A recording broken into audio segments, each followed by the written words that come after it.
உங்களுக்கான இன்றைய வாக்குத்தத்தம். ஒருவரோடொருவர் ஏக சிந்தையுள்ளவர்களாயிருங்கள். மேட்டிமையானவைகளை சிந்தியாமல் தாழ்மையானவர்களுக்கு இணங்குங்கள்.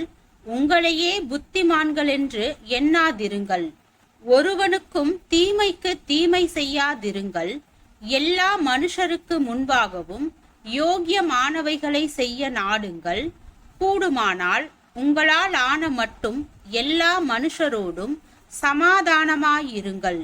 பிரியமானவர்களே, பழி வாங்குதல் எனக்குரியது, நானே பதில் செய்வேன் என்று கர்த்தர் சொல்லுகிறார் என்று எழுதி இருக்கிறபடியால் நீங்கள் பழி வாங்காமல் கோப ஆக்கினைக்கு இடங்கொடுங்கள்.